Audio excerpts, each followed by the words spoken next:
Halo teman-teman Info Fotografi, apa kabarnya? Semoga dalam keadaan sehat selalu. Saya Ence Cin dan kembali lagi saya ditemani oleh Mas Erwin Mulyadi. Kali ini kita tetap akan membahas tentang perbandingan kamera nih yang kebetulan mampir di Info Fotografi. Ya, yaitu Canon EOS R6 dan Canon 90D. 90D.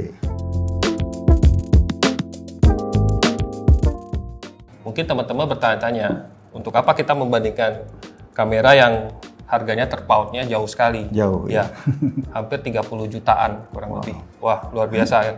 Tapi setelah kita amatin dari kedua kamera ini, ternyata kamera yang lebih mahal ini 30 juta lebih mahal bukan berarti unggul segalanya dari kamera yang lebih murah. Nah, di sini sudah ada kamera Canon EOS R6 dan Canon 90D. Iya, memang kalau pemirsa nonton bisa bertanya-tanya juga ya, kok tidak imbang sekali gitu kan. Selain dari harganya juga memang kedua ini beda dalam hal misalnya jenisnya ya. Yang satu adalah mewakili kubu DSLR, yang satu mirrorless. Kemudian dari sensor juga yang ini APS-C, yang ini full frame gitu. Ya, jadi yang sama ya sama-sama buatan Canon ya, sama-sama baru. Dan dari desain luar sebetulnya agak-agak mirip loh ya. Ya, sebetulnya karena R6 ini didesain mengikuti bahasa desainnya DSLR ya, sehingga orang yang dulunya pakai DSLR tidak merasa beradaptasi banyak lah kalau beli mirrorless-nya. Dan ya kurang lebih sama, keduanya punya grip yang sama-sama enak digenggam, tata letak tombol yang mirip, LCD yang juga articulated ke samping gitu kan, dan jendela bidik tentunya. Tapi kalau kita lihat ini kan DSLR yang generasi paling baru ya di Canon 2 digit itu. Nah, 90D ini secara desain sebenarnya dari dulu tidak banyak berubah. Karena apa? Ya sudah bagus, mau diubah apa lagi gitu. Teknologinya pun sudah matang. Nah, waktu kita bandingkan, saya juga amat-amatin gitu. 90D ini malah bukan banyak lah, tapi ada beberapa hal yang menarik yang di R6 nggak ada gitu. Ya, misalnya kalau kita lihat LCD tambahan di atas ya, LCD tambahan ini dari dulu sebenarnya ya 60D, 70D itu selalu ada. Kenapa? Penting untuk lihat informasi. Memudahkan setting. Karena kalau fotografer dan videografer seringnya kan tempatin kameranya di gini. Jadi bisa langsung bisa lihat tanpa harus melihat di layar LCD-nya. Iya, dan ini juga bisa ya kita bisa hemat baterai juga karena kan display ini tidak ngabisin baterai gitu. Iya, dan yang kedua juga dari tombol-tombolnya ya. Kan kita tahu Canon itu tombol-tombolnya dari dulu khas ya. Ada yang di atas, ada yang di belakang gitu. Tapi yang saya temui di R6 itu malah roda belakang itu tidak bisa dijadikan tombol 4 arah gitu. Mungkin karena sudah ada joystick jadi dianggapnya tidak perlu lagi ya. Padahal ini ya di 90D ini ada gitu. Walaupun rodanya di 90D hanya ada roda di atas dan di belakang. Kalau dia ada 3 ya. Ada 3 tambahan lagi. Ya, dan satu lagi yang juga ditemui beda dengan R6 adalah dia masih menyediakan built-in flash.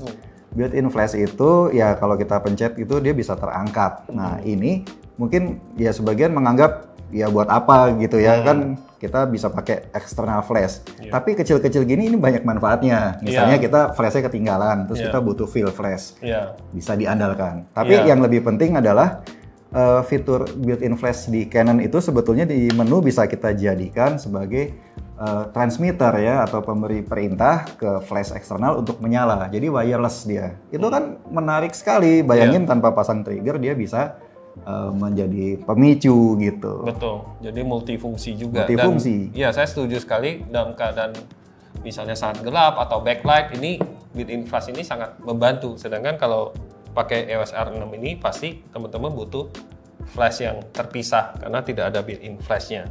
Nah, tapi di lain pihak ya tentunya kenapa ini 30 juta lebih mahal juga pertama karena dia adalah menggunakan sistem mirrorless yang baru, teknologi baru, lensa-lensanya juga baru, kualitasnya juga tajam sekali ya kita cek, dan juga tentunya ukuran sensornya. Nah, ukuran sensor ini full frame ini membuat kualitas dari R6 ini misalnya di dalam kondisi low light atau mungkin kontras tinggi, misalnya terang banget dan gelap banget, itu dengan mudah kita bisa dapatkan hasil yang lebih bagus. Jadi waktu kita mulai pakai ISO 1600 atau ke atas, ini semakin jauh perbedaan kualitasnya. Di situ kelihatan kelebihan dia ya, pas ISO tinggi atau kontras tinggi ya. Betul.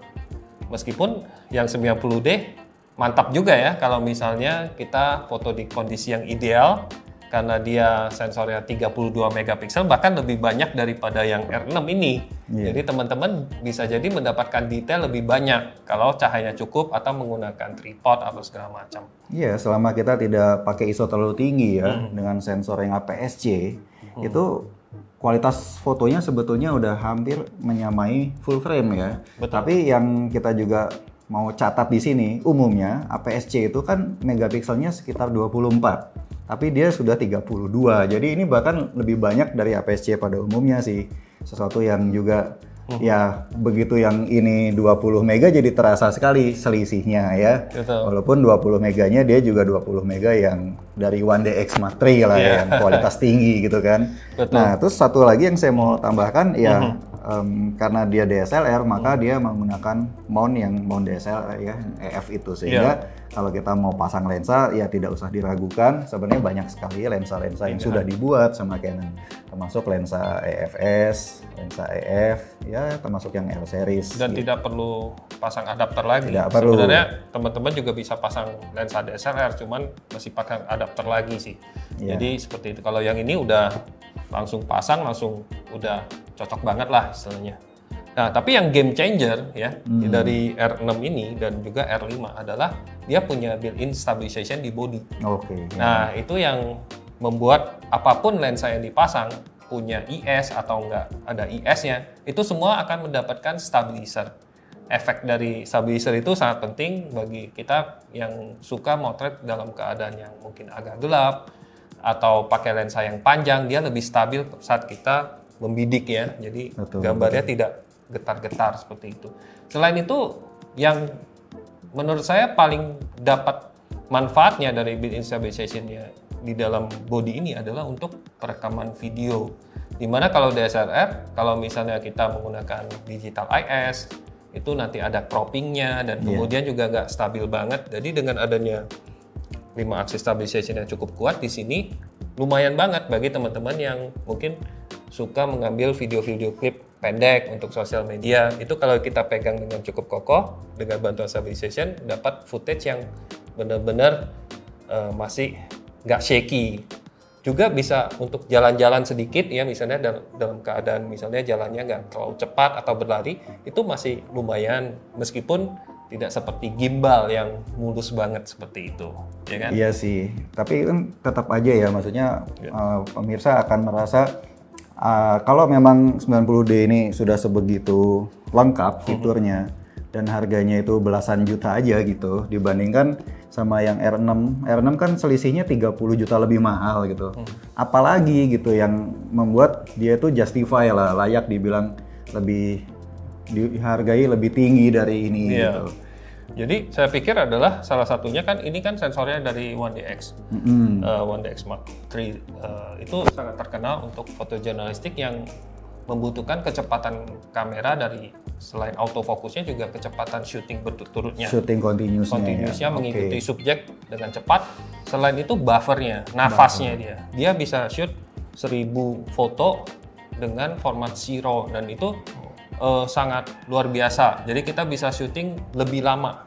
Kalau misalnya yang Canon 90D mungkin kalau kita shoot raw hanya dalam hitungan beberapa detik saja sudah harus berhenti atau jadi lambat. Yang tadinya bisa 10 frame mungkin jadi 3 frame.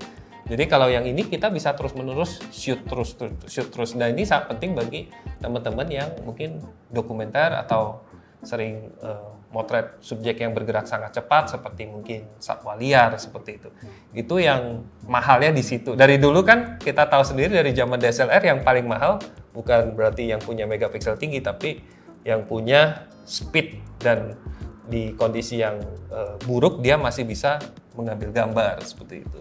Waduh. Cie. Jadi memang itu ya pembedanya ya. Bayangkan continuous shooting ya, walaupun sebetulnya si 90D ini sudah mengalami peningkatan spesifikasi dibanding sebelumnya. Dia punya continuous shooting yang lebih cepat lagi dibanding yang sebelumnya ya. Jadi dia bisa 10 FPS gitu. Itu juga udah lumayan sekali bagus, ya. Dan ya sekarang dia bisa electronic shutter juga ya, serasa mirrorless gitu kalau lagi live view. Dan shutter speednya bisa sangat tinggi, 16.000 bila pakai electronic shutter ya. Tapi memang ya tadi itu, ini kan didesain untuk kerja cepat, bahkan juga untuk mendukung itu dia sudah disediakan 2 slot memory card juga ya. Iya. Bisa nampung banyak benar, foto ini video. yang hampir lupa di mana di sini dual memory slot ini sangat dipentingkan oleh para profesional juga yang takut kalau misalnya memory card-nya korup atau filenya rusak, setidaknya ada backup-nya.